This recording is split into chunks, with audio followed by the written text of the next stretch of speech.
जे वातावरणामध्ये तणाव होता तो मोकळा करण्याचा त्यांनी प्रयत्न केलेला आहे। जे सगळ्यांच्या मनात ध्यानात होतं त्याने आज सांगून टाकलं की तुम्ही सारखे रोज बातम्या चालवत होते की साहेब कुठं भेटत नाहीत काय नाही, ते आज त्याने भेटून जे सगळ्यांना मोकळं करून टाकलेलं आहे आणि त्याने स्पष्ट सांगितलेलं आहे की असं काही नाही आहे।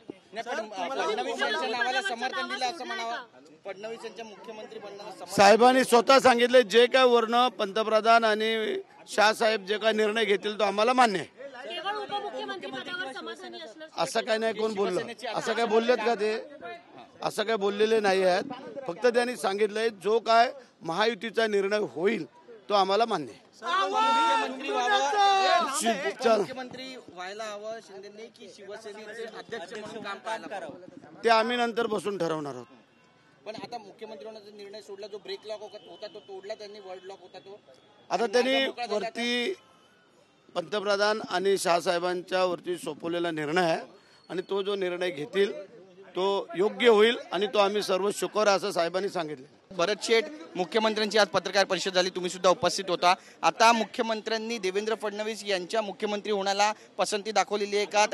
त्याला त्यांनी समर्थन दिलं असं म्हणा? त्यांनी पक्षाच्या ह्याच्यासाठी सांगितलेलं आहे की जो वर्ण आदेश येईल तो आम्ही पालन करू आणि आम्ही योग्य निर्णयाला समर्थन देतो असं साहेबांनी सांगितलं। उपमुख्यमंत्री म्हणून एकनाथ शिंदे राहतील का की अध्यक्ष म्हणून शिवसेनेचे काम? आम्ही बसून ठरवू काय करायचं ते, 1-2 दिवस थांबा। पण नेत्यांची भावना काय, त्यांनी काय करायला हवं? कारण तुम्ही सगळे जे ते एकनाथ शिंदे यांना पाहून आला होता।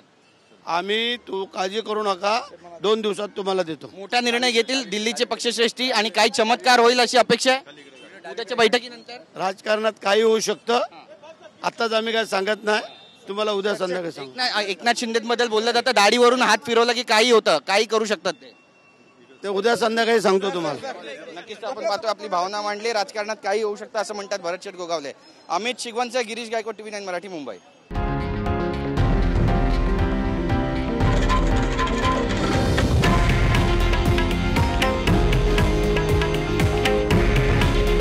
हे आहे देशातील नंबर 1 न्यूज नेटवर्क आणि आपण पाहत आहात TV9 मराठी। काळजी तुमची, हित महाराष्ट्राचं।